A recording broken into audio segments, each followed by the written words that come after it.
Hello tout le monde, j'espère que vous allez bien. On se retrouve pour une nouvelle vidéo FaceTime. Alors je tiens à vous rassurer, je suis en maillot de bain. Donc maillot de bain un peu camouflé. Donc si vous voyez quelque chose, c'est un maillot de bain. Tout va bien. J'ai envie de vous faire l'épisode de FaceTime sur le Cambodge parce que je suis dans un environnement plutôt joli et je le quitte demain. Au moment où je suis en train de vous parler, je vous fais un petit spoil sur le troisième vlog qui va être Bali. Je suis à Bali. Et donc je quitte cette chambre demain. Donc je me suis dit que j'allais en profiter pour tourner mon épisode de FaceTime sur le Cambodge ici. Donc j'espère que ça vous plaira. On se rappelle, FaceTime c'est une série de vidéos où je parle d'un sujet de mon choix pendant une durée de mon choix bien évidemment. Mais ce qui est important dans l'histoire, c'est qu'il n'y a absolument aucun montage. Je filme, je poste. Il n'y a absolument aucun edit. Et je suis en train en ce moment d'éditer le vlog du Cambodge. Au moment où vous voyez cette vidéo, le vlog est sorti, il n'y a aucun problème. Je la tourne juste un petit peu au préalable pour pouvoir avoir un joli décor. Donc on va venir parler un petit peu du Cambodge et j'ai un peu une petite story time à vous raconter sur le Cambodge, etc. Ça va être un peu moins positif que le Vietnam, je vous spoil tout de suite, ne m'en voulez pas, mais c'est mon expérience. Donc on commence tout de suite. Je suis partie au Cambodge pendant 12 jours, ce qui est drastiquement moins que le Vietnam. Et donc c'était mon second pays. J'ai traversé de Saigon, donc de Ho Chi Minh Ville, à Phnom Penh. Et donc j'ai fait ça en bus. Je l'ai fait avec la compagnie Giant Ibis, qui était très bien, vraiment traité aux petits soins, croissant, bouteille d'eau, machin. Clim très froide par contre, amenez-vous vraiment une veste, un manteau clairement, enfin une doudoune, pas une doudoune, qu'est-ce que je veux dire, un hoodie parce qu'il faisait froid dans le bus et j'ai demandé 2 fois à ce qu'on baisse la clim parce que tout le monde grelottait littéralement, il faisait 30 degrés dehors, il faisait 20 degrés dans le bus. J'ai payé à peu près en dollars canadiens, donc à peu près 40 $. Donc je pense que ça m'a coûté 28-30 €. Et sur ça, ce qui est intéressant, c'est que du coup... Attends, je crois que ça m'a coûté 40. Et il y a le visa aussi, en plus à payer. Je ne me rappelle plus exactement des prix pour être très honnête. Mais c'est pratique, c'est très simple, c'est indirect, tu pars directement de Saigon et tu arrives directement à Phnom Penh et donc ça c'est parfait. Donc on va venir un petit peu parler de tout ça. C'est ça, c'est le passeport il coûte 30 $ US. C'est ça, moi c'était 40 $, il me semble, le trajet. J'ai réservé sur un de Go Asia. Et il m'a coûté, je crois, une quarantaine de dollars. Et dans ces 40 $ là, c'était 35 pour le visa. Donc voilà l'information. Le visa, en fait, tu peux le faire en ligne sous 3 jours ou vous pouvez le faire directement à la douane. Moi, ce que j'ai beaucoup aimé de la compagnie Giant Ibis, c'est que vraiment, ils prennent absolument tout en charge. T'arrives, ils te demandent ton passeport, ils te demandent l'argent et tu remplis une petite déclaration. Et c'est vraiment tout. Tu as besoin de ne rien faire quand tu arrives à la douane, tu ne fais rien. Il y a des pauses, tu peux aller manger. C'est vraiment très bien réglementé, très facile. Donc j'ai beaucoup aimé l'organisation. Et donc je suis arrivée à Phnom Penh. Et en fait de base, moi je pensais que j'allais arriver. Du coup j'avais 2 nuits à Phnom Penh. Et je me suis dit c'est super, j'aurai le temps de visiter un petit peu quand même la ville. Mais pas vraiment. Parce qu'en fait j'avais réservé un Airbnb. En fait ce qui s'est passé c'était un petit peu compliqué parce que les transports en commun au Cambodge sont différents du Vietnam. C'est toujours sur Grab, l'application. Sauf qu'en fait maintenant c'est des tuk-tuk. Il y a des tuk-tuk et les voitures, c'est tout, il n'y a pas de scooter. Donc un tuk-tuk, c'est une petite voiture avec les portes ouvertes. C'est différent. Je vous conseille d'avoir tuk-tuk directement sur Google parce que c'est un peu compliqué à décrire. Mais j'ai réservé mon Airbnb et c'était juste de nuit. J'arrive en fait. Bah déjà, c'était un peu compliqué. Ça va être un peu des story time ce FaceTime là parce qu'il y a quand même plusieurs trucs qui me sont arrivés à travers le Cambodge un peu lourd quand même. Et en gros, ce qui s'est passé, c'est que j'avais plus de wifi dans le bus. Donc je suis arrivée en fait à l'accueil de Giant Ibis et j'ai réussi à capter la wifi. J'ai commandé directement mon Grab. Donc mon tuk-tuk est arrivé.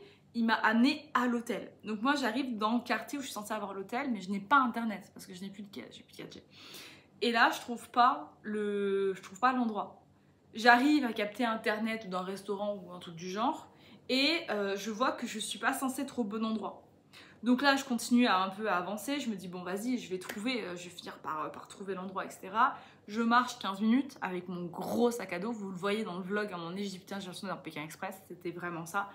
Et au début, je rigole un peu en me disant, bah vas-y, bon, c'est pas grave, tu vois, c'est la vie, c'est un peu compliqué et tout. Et bah en fait, j'arrive dans l'autre endroit où on me dit que c'est censé être là. Rien du tout. Je capte internet de la part d'un café encore. Je vois que c'est censé être encore à 11 minutes de marche. Donc là, ça fait quand même genre 25 minutes que je marche. Avec mon gros sac à dos. Genre, il est 20h30, 21h, tu vois, il fait nuit. Non, je dis n'importe quoi, pas 20h30, 21h. Il est genre 19h, 19h30. Parce que je me rappelle, on était arrivé à 18h. Je me suis dit, ah, c'est cool, j'aurai la soirée pour pouvoir découvrir un peu Phnom Penh. Et donc finalement, ce qui s'est passé, c'est que impossible de trouver mon auberge. Et je me redéplace encore une nouvelle fois. Et à un moment donné, j'arrive dans un endroit où c'est censé être dans ces environs-là. Donc là, je commence à me balader un peu en mode, mais putain, mais c'est où? Et je rentre dans des maisons. Genre littéralement, je rentre dans des blocs appartements en me disant, c'est peut-être là. Donc j'essaie de rentrer. Je vois... C'est un camion qui passe ou c'est le tonnerre? Non, c'est un camion qui passe. Putain, ça tonne, hein. Je crois que c'est un camion. Bah alors c'est pas un camion petit, c'est un camion de compétition. C'est un trailer de bois, bref, on s'en fout. Et donc, finalement, ce qui finit par se passer, c'est que j'arrive à supposément l'endroit. Rien. Et là, je commence à désespérer, je me dis non mais c'est pas possible. Et là, pendant 45 minutes, je tourne, j'essaie de capter internet, je demande à des gens, je leur montre l'adresse. Where it is. Les gens, ça me répondent pas trop, me regardent un peu comme si j'étais folle. Donc j'étais juste comme, je veux juste de l'aide, s'il vous plaît, messieurs, dames. Je vais pas vous solliciter quoi que ce soit, juste genre, aidez-moi. Et impossible de trouver. Et là, je me dis, bon, écoute, tu sais quoi, ma belle, laisse tomber cet Airbnb. Balade-toi, tu vas trouver quelque chose, tu vas trouver une solution.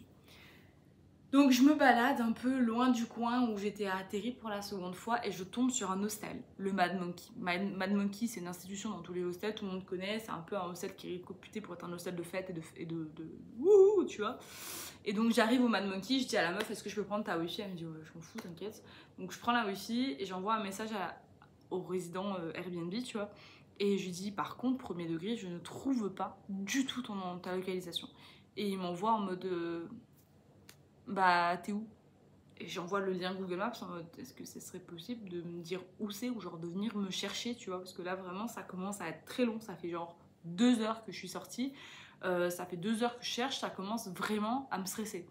Et la personne au téléphone, enfin vraiment via téléphone en mode bah non, bah c'est là, suis le lien Google. Mais d'une aide mais proche de zéro. Je me suis dit mais vraiment toi t'en as rien à foutre de ma gueule. Et du coup bah je me suis dit tu sais quoi, j'essaye une dernière fois. Je prends un tuk-tuk. J'avais vraiment 20 minutes de marche. Je prends un tuk-tuk pour 5 minutes. Je me dis, vas-y, j'en peux plus là clairement. Je prends mon tuk-tuk. Je sors. Enfin, je veux dire, il m'amène à l'endroit. Je sors du truc. C'était à nouveau le premier spot où le premier tuk-tuk m'avait amené. Je me dis, non, mais c'est pas possible, c'est une caméra cachée. Et là, j'en peux plus, je sors. Je me dis, et le tuk-tuk me dit, ça va, t'es au bon endroit? J'ai dit, j'en sais rien. Et du coup, bah, il est comme, ok, bon, bah, bonne chance. Il se casse. Normal, tu vois, il peut pas rester là vitam aeternam. Je commence à chercher encore et encore et encore. Et je trouve pas. Et là, je commence vraiment à désespérer. Je me dis, c'est pas possible. Là, c'est genre la deuxième fois que je reviens ici. Je fais un cercle depuis tout à l'heure. Il faut que je trouve. Et là, je pense que bah, vous savez que je suis croyante. Dieu me l'a envoyé, je pense. Une jeune fille qui vient me voir qui me dit, ça va, genre, je te vois galérer, qu'est-ce qui se passe? Et je lui explique, je lui dis, bah en fait, j'ai mon adresse de mon Airbnb, mais je dis, j'arrive pas à le trouver et j'ai pas internet, donc je peux pas contacter la personne à nouveau. Et je dis, je peux pas, j'étais sur Google Maps parce que je n'ai pas internet. Ma carte SIM ne fonctionne pas. Et donc là, du coup, vraiment, elle me fait un partage de co. Limite, je lui tends mon téléphone, je suis comme, vas-y, genre, gère-moi, parce que là, je peux plus. Et donc, on finit par trouver ensemble, surtout elle. On trouve l'Airbnb, j'arrive à l'Airbnb, et là, il n'y a pas de clé. Donc, genre, je me connecte à la Wi-Fi d'Airbnb, et je lui envoie un message en mode, elles sont où les clés? Ah, faut que tu descendes en bas, à l'intérieur, en fait, il y a une clé qui est cachée dans une boîte aux lettres de machin, mais vraiment, le truc, c'était un escape game pour y aller. Insupportable. J'ai trouvé que c'était tellement compliqué.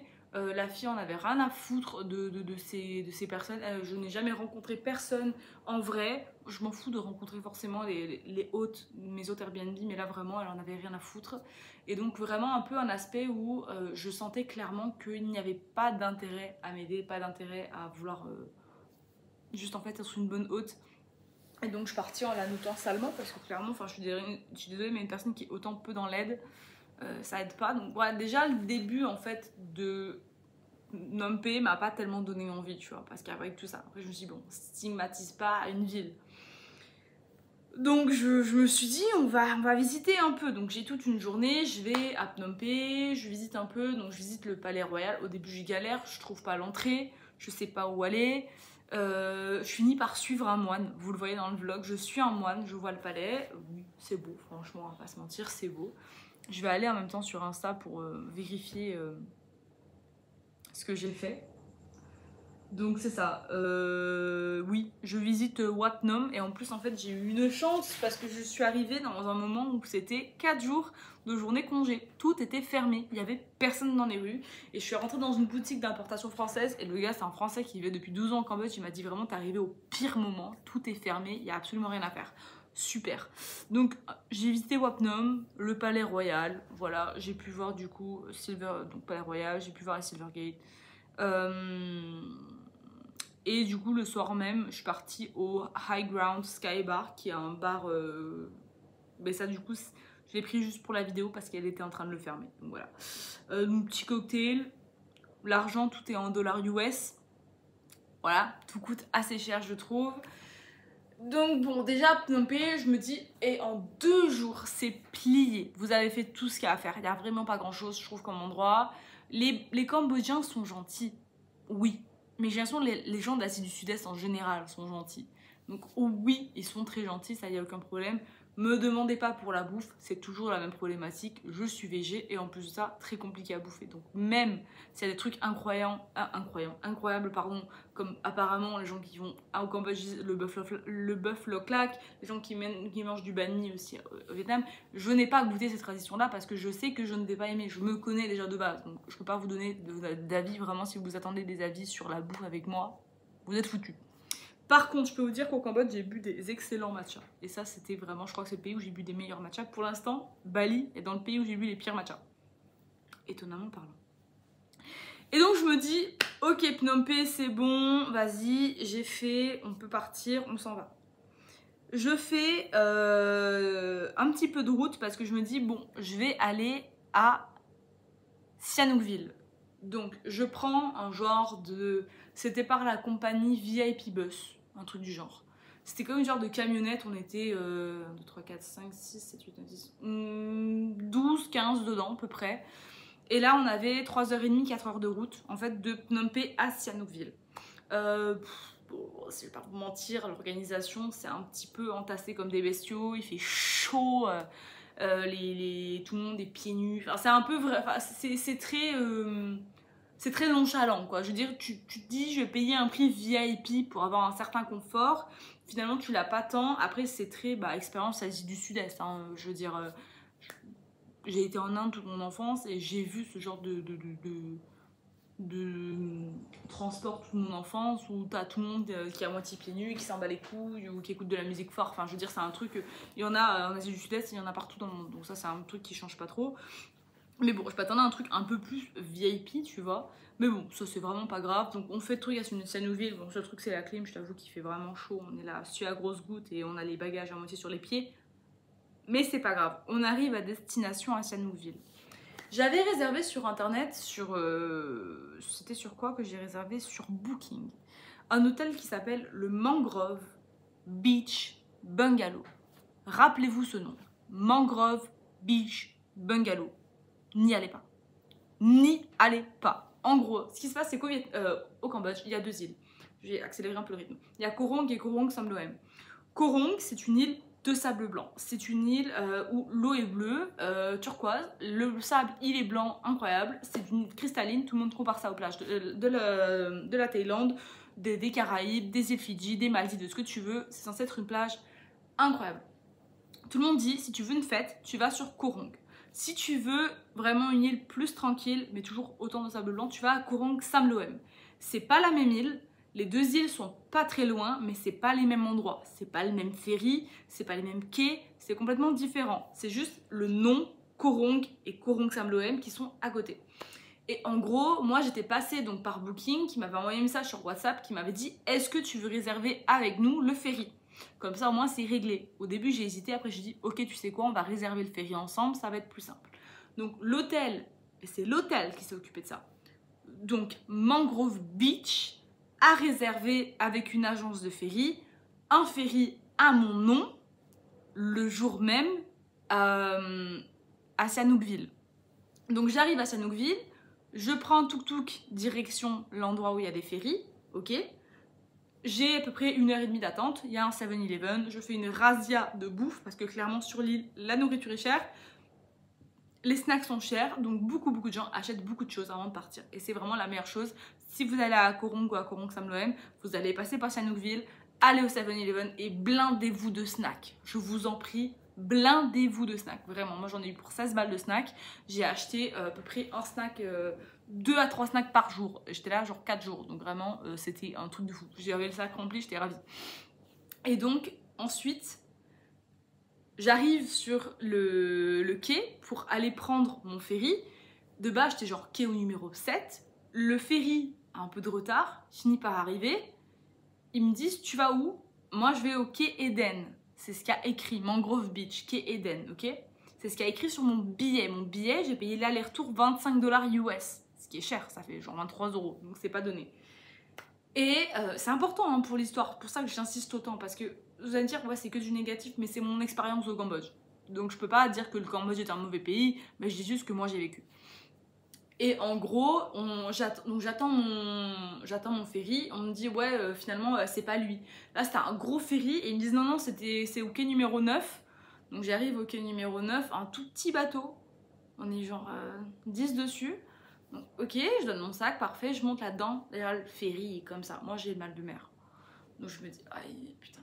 15 minutes, on attend comme ça. C'est long, un vrai 15 minutes. C'est très long, 15 minutes, quand t'es dans l'attente. Et en plus, quand t'es déjà pas très bien, j'avais pris de l'huile de CBD, j'avais mis mes écouteurs, je savais que j'étais là, allez, vas-y, méditation, on médite, on va arriver à fonctionner. Et donc, après les 15 minutes d'attente dans le vide, finalement, on part. On part, et là quand je te dis que le gars il conduit comme un dégénéré, c'est vraiment, on se prend les vagues mais plein fouet, ça revole sur le truc, tu vois des gens qui sont comme ça. Genre vraiment il y a personne qui s'amuse sur le bateau je crois. Le monde genre se couvre la bouche, machin, tu vois déjà qu'il y a un certain PLS autour de moi. Et moi je me dis, oh putain je suis vraiment au pire endroit que je pouvais être, vraiment.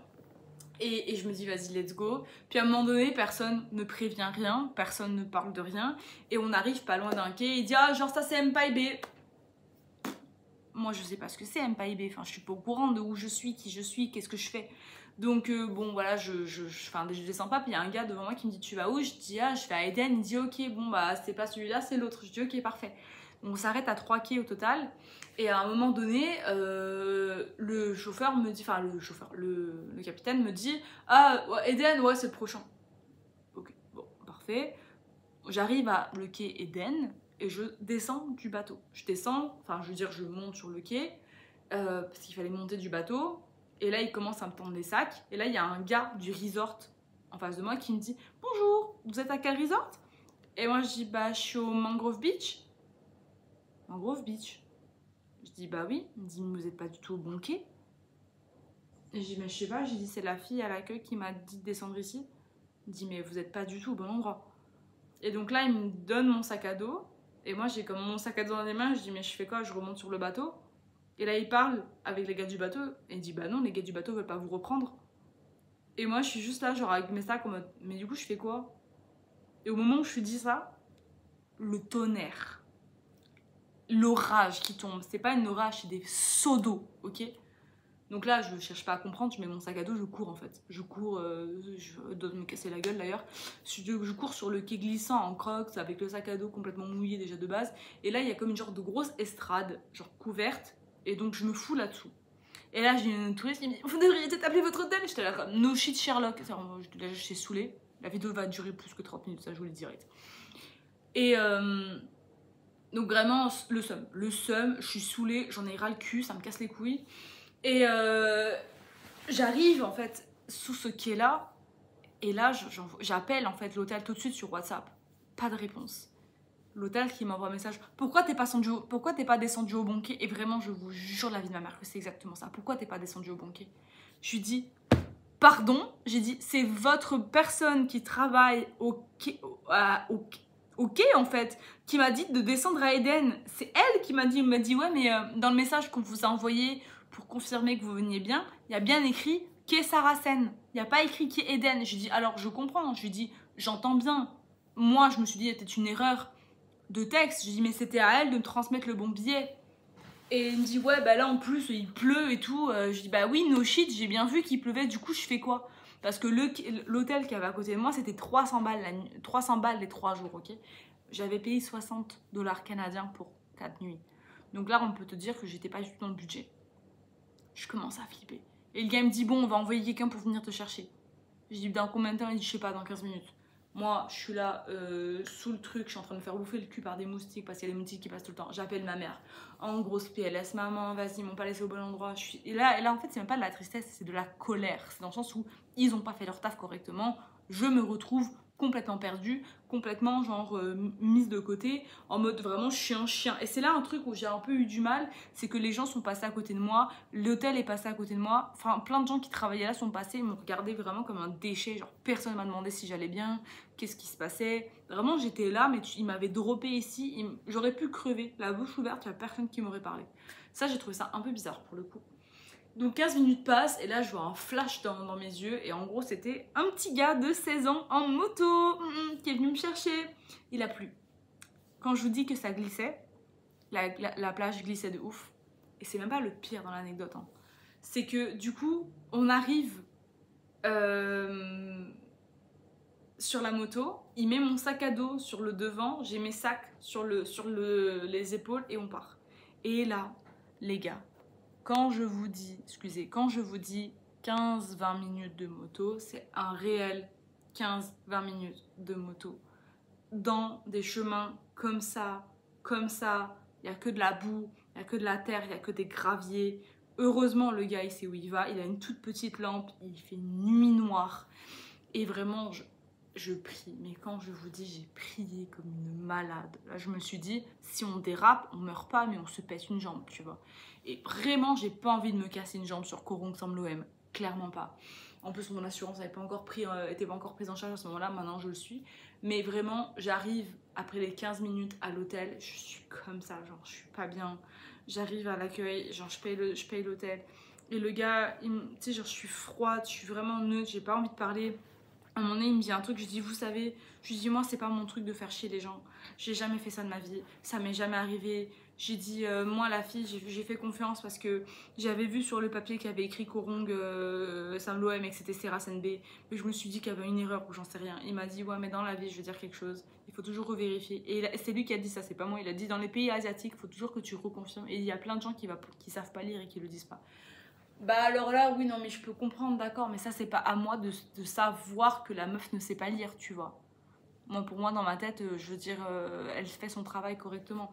Donc c'est un peu... Putain, j'ai chaud. J'ai chaud et ma clim, elle donne pas assez, quoi. Ouais. En fait, le truc, c'est qu'il y a un aspect où... je trouve très sincèrement que j'ai pas du tout été prise en charge. Et donc là, j'arrive dans la chambre. Et là, la chambre, bon, elle est quand même plutôt belle. Ça reste, je vais vous montrer, je pense que j'ai une photo. Ça reste une assez belle chambre. Je peux pas faire de commentaires. Mais vraiment, enfin, je veux dire, c'est quand même en mauvais état, quoi. Je crois que j'ai même pas de photo de la chambre, quoi. J'étais tellement dépitée, j'ai pas pris de photo de la chambre. Ouais, je crois que j'ai une... Peut-être quelque part, mais là, j'ai rien. J'arrive, je vois que dans la salle de bain, tout est à moitié moisi. Il faut se laver avec un seau. L'eau, elle est gelée, il n'y a pas d'eau chaude. Bon, ça, à la limite, tu peux comprendre, tu vois, mais ça reste que quand même, c'est pas mis en avant qu'il n'y a pas d'eau chaude. C'est à côté, c'est des mangroves, littéralement. Genre, quand t'es à marée haute, t'entends tout le temps juste... Enfin, je sais pas, c'est vraiment un délire où t'as l'impression d'être arrivé sur une île déserte. Il y a des chiens qui se baladent de partout, mais je veux dire, habituellement, je m'en fous. Mais là, les chiens, clairement, ils ont pas l'air de kiffer la compagnie. Oui, je m'installe, excusez-moi. Les chiens n'ont pas l'air de kiffer la compagnie. T'as l'impression, en fait, ils vont te gnaquer à n'importe quel moment. À un moment donné, je me dis le lendemain matin, oh, je vais aller voir le lever du soleil. Je me lève pour aller voir le lever du soleil. Pas de lever de soleil. Bon, ça, c'est pas grave, c'est pas la faute de l'hôtel, tu vois, c'est la faute à personne. Mais genre, je passe devant le chien me grogne. Je me dis, bah attends, déjà, toi, redescends. Clairement, je ne t'ai rien fait. Ensuite, pareil, on part du principe aussi où la chambre, bah, elle est un peu dégueulasse dans le sens où il n'y a même pas de clim. Il y a juste un petit ventilo qui date des années 40 qui n'a pas été nettoyé depuis l'âge de pierre. Juste en fait, il brasse de la poussière, tu vois, ça s'arrête là. À un moment donné, je pose mon truc sur un bureau, il y a comme de la cire de bougie qui tombe à moitié sur mes affaires, je comprends pas, je me dis attends, what the fuck, c'était comme de la cire, je pense, pour la bougie à la citronnelle. Mais tu sais, je me dis, mais c'est pas possible, genre, je suis où là en fait? Et à un moment donné, donc, je passe une première nuit, bon, c'est pas la meilleure nuit, mais ça va. Et je me réveille le lendemain et bon, je me force à sortir un peu. Déjà, je suis dépitée, je sais pas, je me sens pas bien dans cet endroit-là, il y a un truc qui va pas.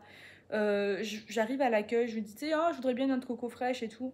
La fille va chercher la noix de coco, mais tu sais, juste déjà, j'arrive et c'est une petite mamie qui est là dans son hamac. Et je lui dis, ah, je veux ça. Claire, noix de coco, tu sais, vraiment, genre, saoulée. Et moi, je me dis, super, genre, vraiment, je te demande un truc, c'est ton taf, hein. Je veux dire, t'as l'air au bout de ta vie. Je veux dire, je peux comprendre que t'aies pas envie de faire ton taf, mais là, je sais pas, vraiment, le vibe était off. T'avais l'impression de tout le temps les déranger. Dès que tu disais un truc, tu les dérangeais. Le matin, je me rappelle quand je m'étais levée aussi, je me suis dit, genre, je me balade ici sur la plage, je vois que des déchets. La plage était dégueulasse, c'était rempli de déchets. Il y avait des bouteilles de plastique partout. C'était dégueulasse. Et j'ai dit à un gars, je peux avoir un sac poubelle? Il m'a dit pourquoi? J'ai dit, je veux ramasser un peu la plage. Il m'a regardé, c'est comme si j'étais un alien. J'ai ramassé 10 kilos de merde en une demi-heure. C'était rempli de déchets en fait. Et ça, c'est quelque chose que je savais pas en fait. Je pensais naïvement que les plages allaient être en bon état et les plages allaient être un petit peu sauvegardées de toute cette merde. Mais non, pas du tout. Et donc après, bah pareil, ça va pas en s'améliorant parce que clairement, je rentre le soir. J'avais passé la journée à explorer un petit peu et là, j'ai un gecko dans la chambre. Alors un gecko, c'est inoffensif. Ça ressemble à un gros lézard, ça ressemble à un bébé lézard. Non, ça ressemble à un bébé iguane, un mélange entre un bébé iguane et un lézard. Et moi, je m'attendais pas à ça, donc là, je commence à flipper. Je me dis, alors, s'il vous plaît, j'en ai connu des choses, vous l'avez vu dans le vlog d'ailleurs, en plus, le gecko. Et je me dis, non, mais j'en ai vu des choses. Mais alors là, pour le coup, avec la journée de merde, la nuit aussi, le vibe que j'ai dans l'hôtel que ça va pas, et là, j'arrive, je vois un gecko dans la chambre, je dis, c'est mort. J'arrive à l'accueil, hyper calme. Je dis, excusez-moi, j'ai un gecko dans la chambre. Elle me dit, ok, j'ai envoyé quelqu'un. Je retourne dans la chambre, et là, j'attends. Et là, il y a un type, le même type qui m'a ramené du coup de tout le truc là qui vient. Il déplace mon lit, il commence à se battre avec le gecko, il lui fout des coups de balai. Moi, je vois là, tu sais, moi je déteste la violence animale, je supporte pas ça. Je le vois se battre en fait avec le gecko. Il a dans la main, il commence à fouiller un peu dans la chambre en mode il va voir dans la salle de bain et tout s'il y en a un deuxième. Je vois la tête du gecko comme ça, genre je me dis ok, il est mort, tu vois. Enfin, je sais pas s'il est mort, mais il avait l'air mort en tout cas. Et il sort de la chambre et là, je vous jure, c'est pas une crise de panique, mais c'est... Je me suis dit, je ne reste pas ici plus de 1 minute. Le vibe était off, la plage était dégueulasse, les gens sont juste pas du tout agréables, pas du tout accueillants. Il y a littéralement... Et je sais qu'un gecko, c'est rien, vous allez me dire, c'est rien, c'est rien. Mais j'étais pas habituée, frère, je m'attendais pas. Là, je sais qu'il y en a des geckos, tu vois. Maintenant, je suis habituée, je sais qu'ils sont pas méchants, je sais qu'ils vont rien me faire. Mais là, à ce moment-là, je savais pas, en fait. Donc je suis juste en fait surstimulée, hyper triste, hyper en colère. Je me dis qu'est-ce que je fous ici? En plus il pleut, c'est de la merde. Donc là je réserve sur c'est quoi, sur Booking je crois. Je réserve en catimini, mais quand je te dis en catimini c'est violent. C'est ça sur je crois que c'était sur Booking ou Agoda, bon on s'en fout. Et j'avais repéré le Sarah Resort. J'ai payé 150 balles pour 3 nuits. Quand je vous dis que ça m'a tellement fait mal au cul, mais je me suis dit je ne reste pas 1 seconde de plus dans ce trou. C'était un trou à rats pour moi. Et pour vous, allez peut-être dire que c'est exagéré, mais moi j'en pouvais plus. Et vraiment, j'ai envoyé un message au gars, j'ai dit salut, je veux faire un check-out. Il m'a répondu oh non, genre j'espère que c'est pas une aventure qui s'est passée ici qui fait que tu peux partir. Si, je veux m'en aller en fait, je veux juste partir. Et donc je suis arrivée.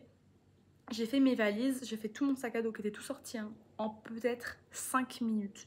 Je n'ai jamais vécu ça. En plus de ça, la wifi marchait quasiment pas. Ça déjà, c'était pas ouf. En 5 minutes, je me suis barrée. Il faisait nuit noire déjà et c'était la pluie. Mais quand je vous dis de la pluie, c'était des trombes d'eau qui coulaient. C'était des chaudières d'eau qui coulaient. J'ai mis ma protection de pluie. J'ai mis ma protection de pluie sur mon backpack et je suis partie. J'ai marché 25 minutes sous la flotte. Je suis arrivée à l'autre hôtel, trempée comme un rat. J'ai dit bonjour, j'ai réservé en ligne. Il a dit ah, tu viens d'où? J'ai dit du mangrove. Il a fait ah, on sait même pas où c'est.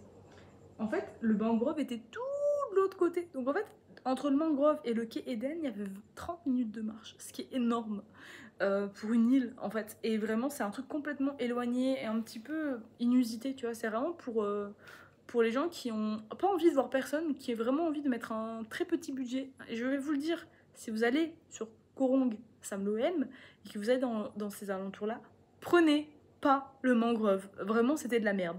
Et du coup, j'ai passé 3 nuits au Sahara Resort. Beaucoup mieux, service de qualité, petit déjeuner gratuit, piscine. Après, bon, moi j'avais eu la brillante idée de me faire un tatouage. Du coup, j'ai pas pu me baigner ni dans la piscine ni dans la mer. Et dans tous les cas, pendant 3 jours, il a plu. Donc voilà, très mitigé sur Korong et Korong Sam Loem. Je doute pas que ce soit des îles incroyables, mais n'y allez pas dans la mousson, hein, clairement. Et surtout, ce sont des îles qui sont sales. Là, Sahara Resort, c'était pas trop sale parce que clairement, ils balayaient devant chez eux parce que c'est une île, c'est un resort qui est quand même sacrément cher. Vous avez des resorts avec des hôtels à 400 balles la nuit, et là, c'est très propre parce que c'est cher. Mais sinon, quand c'est un peu moins cher, il y a de la merde partout, il y a des déchets partout. Et moi, ça m'a un petit peu révolté de voir qu'une aussi belle île était autant souillée par des humains. Après, ça, c'est un débat pour une autre journée. Et donc, finalement, je suis repartie de là. J'ai repris le ferry, voilà. Ça s'est bien passé, là, c'était un plus gros ferry, donc j'ai pas été trop malade. J'étais plutôt bien, j'ai même pas eu besoin de prendre quoi que ce soit, j'étais juste genre chill. Mais franchement, Korong, flemme. Flemme. Je sais qu'il y a des gens qui vont avoir eu des expériences magnifiques, mais moi, pour le coup, non. Et j'y retournerai jamais. Mais en tout cas, je peux comprendre qu'il y a des gens qui adorent et ça a l'air d'être absolument paradisiaque quand il fait beau. Bon, moi, j'ai juste vraiment pas eu de chance. Donc ça m'a forcé à passer 3 jours à ne rien foutre. 3 jours vraiment au lit, à regarder des séries. J'avais fait que ça. Et j'avais fait de base tout un segment que j'ai raconté cette histoire dans mon vlog. Et après, je me suis dit, c'est trop long, je l'inclurai dans le vidéo FaceTime. Et après, bah, finalement, ce que j'ai fait, c'est que je suis partie, donc je suis retournée à Sanouville. Sanouville, j'ai pris un bus qui était avec Giant Ibis aussi. Et donc, j'ai pris un bus direction Siem Reap. Je dis Siem Reap, je crois qu'il y a des gens qui disent Siem Reap. Je sais pas réellement qu'est-ce qui est bon. Et du coup, le bus de 10 heures, ça s'est bien passé. Par contre, j'ai des petites cicatrices pour le prouver. Moralité, faites attention aux fenêtres dans les bus. J'ai fait tomber mon téléphone à travers une fenêtre. Et il a fallu être 2 pour arriver à le récupérer. J'ai cru que j'allais perdre mon téléphone. Ouais, bref, moi c'est juste à moi que ça m'arrive ce genre de merde. Et donc finalement j'ai passé combien de nuits à Siem Reap? J'étais au Blossoming Rome Duel boutique. J'ai passé c'est ça 4 nuits, je crois, du 29 au 3. Et franchement c'était chouette. Je l'ai réservé sur Booking, c'était bien placé. Je trouve qu'il y avait plein de choses à faire. Enfin, je veux dire, il y avait plein de petits commerces. Après, Siem Reap, c'est vraiment un truc qui se fait en 2 jours aussi. Moi, j'ai été voir les temples d'Angkor. J'ai pris juste une journée. Je vais vraiment être très honnête avec vous et je vais me dépêcher parce que ça fait déjà 33 minutes. Mais moi, je vous conseille vraiment de prendre une journée pour les temples d'Angkor. À part si vous êtes vraiment très fan de temples. C'est bon, la lumière, elle s'est vachement... Jésus. Je rigole. Et si vous êtes vraiment très fan de temples, vous êtes fasciné par les temples, prenez les 3 jours ou même la semaine si vraiment c'est votre gros kiff. Mais moi qui est quand même relativement intéressée, j'ai trouvé ça assez répétitif. Et en plus, enfin, en fait, si tu veux, j'ai trouvé une meuf sur Nomad Table, sur l'application là où tu peux rencontrer des potes. Et donc je suis partie avec une meuf qui s'appelait j'ai oublié son nom, avec un autre gars et tout. Et en gros, elle avait trouvé un guide, donc on a comme payé 6 $ chaque. Mais c'est pas vraiment un guide parce qu'en fait, le gars, finalement, il t'accompagne même pas dans les établissements. Et juste, il te dit, genre devant le truc, ah oui, en passant, et là, il se passe ça. Vous avez 1 heure, on se rejoue après. Donc, c'est un guide, oui et non. Parce qu'il te dit des choses, mais tu les oublies en 5 minutes parce que finalement, il est pas avec toi. Et en plus de ça, par contre, prenez-vous quelqu'un qui peut vous déplacer entre les temples parce qu'il y a beaucoup de routes. Des fois, il y a un bon 15 minutes de tuk-tuk, pardon, entre certains temples. Nous, on en a fait 4, je crois. c'était suffisant. Mon préféré c'était le temple de... C'est pas Wat Prom. Oui, parce qu'on a vu Sunrise aussi, mais il n'y avait pas de Sunrise. Moi, j'ai vraiment pas eu de chance hein, au Cambodge. Ce pays m'a dit va te faire bien foutre. On a commencé ça par le Angkor Wat, donc le plus connu. Après, moi j'ai rencontré 2 Belges là-bas, ça c'était vraiment chouette. Et après, on a fait mon préféré, c'était, je crois que c'est Taprom, c'est ça. Taprom, c'est celui où il y a donc du coup une grosse liane. C'est le temple où ils ont fait Lara Croft Tomb Raider avec Angelina Jolie. Et voilà, après on est rentré, puis c'était chouette. Je suis contente d'avoir fait les temples d'Angkor, mais j'ai pas grand chose à dire dessus. Genre, c'est des temples, c'est chouette. J'ai fait une des merveilles, je suis très reconnaissante, extrêmement reconnaissante, mais j'ai pas eu de souffle coupé. Un exemple, je trouve que ça manquait d'histoire parce que j'avais pas ce guide à côté de moi qui me racontait un peu l'histoire. Genre j'étais soufflée quand j'étais aux pyramides d'Égypte, là j'ai fait oh, parce que pour moi c'est quelque chose qui me fascine déjà depuis tellement d'années. Les temples d'Angkor, je suis ravie de les avoir vus, mais c'est pas le truc qui me fascinait le plus. Mais ça c'est très personnel. Après, si vous êtes à Siem Reap, je vous conseille d'aller les voir parce que c'est quand même très classique. Et après du coup de Siem Reap, j'ai pris l'avion pour venir à Bali. Donc du coup j'ai fait Siem Reap, Hanoï, Denpasar. Voilà, j'ai eu des mésaventures à l'aéroport, mais bon, ça c'est comme d'habitude, hein, c'est très Guita style, tout le temps avoir des petites mésaventures quelque part. Mais sinon, voilà, le Cambodge, en vrai, 12 jours assez chargés. Je vous conseille par contre, si vous allez à Siem Reap, le café Matcha Atelier, c'est absolument magnifique, tout est jaune, c'est incroyable. Et voilà, bah, je pense que le Cambodge, en vrai, c'est un pays qui est sublime, mais je pense que je ne l'ai pas visité de la bonne façon, et je pense que j'étais pas avec les bonnes personnes non plus, et que c'était pas le bon moment, tout simplement, et je pense que c'était un endroit qui reste absolument sublime et merveilleux. Il est quelle heure? 22h41. Oh, j'allais faire mes affaires pour demain. Mais ouais, c'est vraiment cet aspect où j'étais un peu déçue et je pensais que ça allait être mieux. Et je pense que c'est ok d'avoir des déceptions. En tout cas, pour l'instant, le Vietnam a toujours mon cœur. Donc j'espère que cette vidéo vous a plu, que ça a pu vous aider un petit peu sur certains trucs ou juste en fait c'est comme une longue story time de mes malheurs. Donc voilà, je vous embrasse. Je vous dis à bientôt pour une nouvelle vidéo et bah c'est tout.